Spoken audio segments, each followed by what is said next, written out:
বয়স মাত্র 9, আর এই বয়সেই স্কুলের প্রধান শিক্ষিকার দায়িত্ব সামলাচ্ছেন এক খুদে।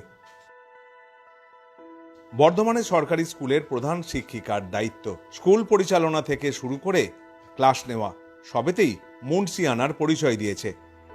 কি জানতে ইচ্ছা করছে, তাই না? কে এই খুদে শিক্ষিকা? তাহলে চলুন দেখে নিই। বর্ধমানের শ্যামশায়ের পাড়ে শ্রী রামকৃষ্ণ সারদা বিদ্যাপীঠ, এই স্কুলের চতুর্থ শ্রেণীর ছাত্রী ঈশানী হেলা স্টুডেন্ট অব দ্য ইয়ার পুরস্কার স্বরূপ বিদ্যালয়ের প্রধান শিক্ষক তাকে একদিনের জন্য তার চেয়ার ছেড়ে দিয়েছিল। চেয়ারে বসেই একেবারে নিজস্ব মেজাজে সবকিছু সামলেছেন দায়িত্ব সহকারে। তার পেশাদারী কর্মদক্ষতায় সকলেরই নজর কেড়েছে। ঈশানী জানিয়েছিল তাকে স্কুলের পক্ষ থেকে কিছুই জানানো হয়নি, শুধু জানানো হয়েছিল শাড়ি পরে স্কুলে আসতে হবে। যথারীতি শাড়ি পরে স্কুলে ঢুকতেই সে অবাক হয়ে যায়।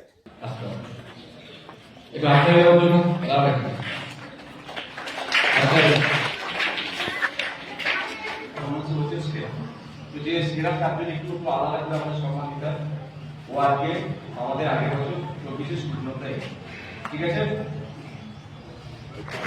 এবং আমি যা কাজ করি সেটা ঠিক আছে, চলো। এরপর মর্নিং অ্যাসেম্বলি পরিচালনা করে।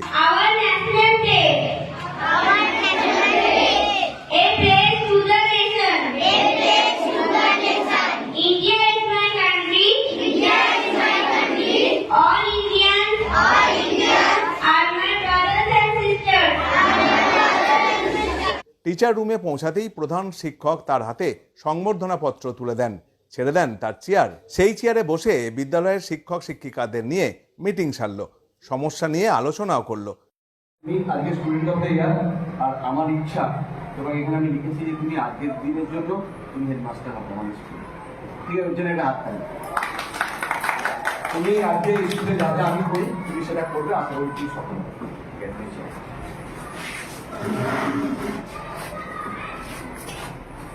ঠিক আছে, নতুন হেড আমাদের আজকের দিনের নতুন হেড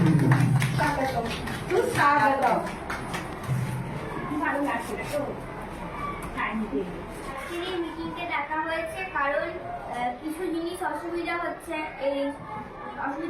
সেই জন্য।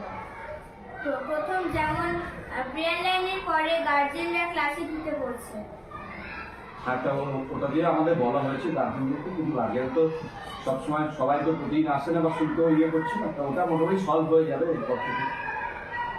দ্বিতীয় যেমন বাচ্চাদেরকে শিখিয়ে দিতে হবে বাথরুমে যাতে ভালো করে ফ্লাশ করে, যাতে বাথরুমটা পরিষ্কার থাকে। আমরা এটা প্রেয়ার লাইনে প্রতিদিনই বলছি, আবার বাচ্চাদেরকে শিখিয়ে দেবো, মনিটরদেরকে বলে দেবো। বিদ্যালয়ের ব্রেকফাস্ট কিংবা মিড ডে মিল সবই নিজে ঘুরে দেখাশোনা করলো এই খুদে প্রধান শিক্ষিকা।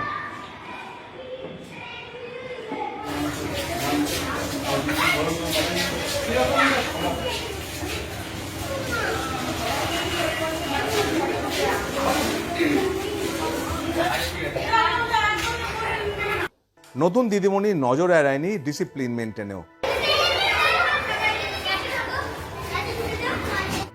পড়ানোর ক্ষেত্রেও কোনো রকম খামতি রাখেনি, সুন্দরভাবে পড়া বুঝিয়ে পড়ুয়াদের মন জয় করে নিয়েছে সে।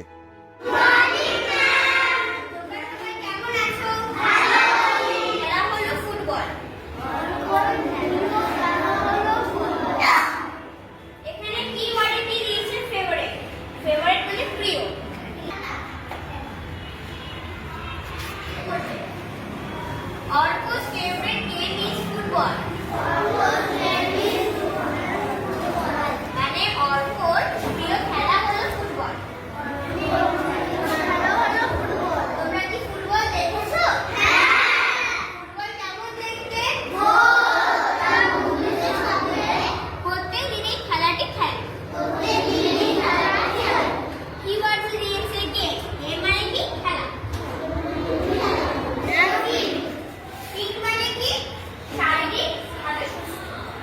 আমাকে স্যার বলেছিল যে তুমি শাড়ি পরে আসবে। আমি শাড়ি পরে এসে দেখলাম যে সবাই দাঁড়িয়ে আছে এবং স্বাগতম বলে। তা আমি তারপরে আমাকে স্যার একটি ট্রফি দিয়ে আমাকে সম্মান জানালেন যে আমি স্টুডেন্ট অফ দ্য ইয়ার দিয়ে। তারপরে আমি একটা কার্ড তৈরি করা হয়েছিল, সেই কার্ডে লেখা আছে যে আমি আজকে হেডমাস্টার মশাই। এটা পেয়ে, এই সম্মানটি পেয়ে আমি খুব খুশি হয়েছি। হ্যাঁ, আমার এটা স্বপ্ন যে আমি ভবিষ্যতে একজন বড় শিক্ষক হয়ে আমি একটি স্কুলকে চালাবো। আমি বিশেষ করে বলি, হেড স্যারের কাছ থেকে আমি খুব স্নেহ পাই। স্যার সব বাচ্চাদেরই খুব ভালোবাসেন এবং আজকে আমি এই সম্মানটা পেয়ে খুব খুশি হয়েছি।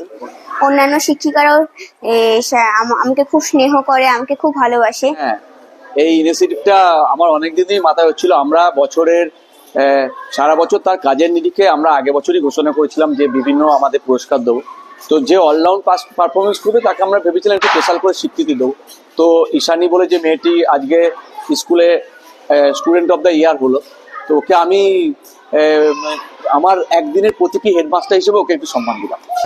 কারণ একদিকে আমি তাকে, ঈশানীকে আমি যেমন তার কাজের জন্য অ্যাপ্রিসিয়েট করলাম, এর মাধ্যমে অন্য যারা স্টুডেন্ট তাদেরকে আমি বার্তা দিলাম যে তারা যদি পরের বছর বেটার করতে পারে তারা এই সম্মান পাবে।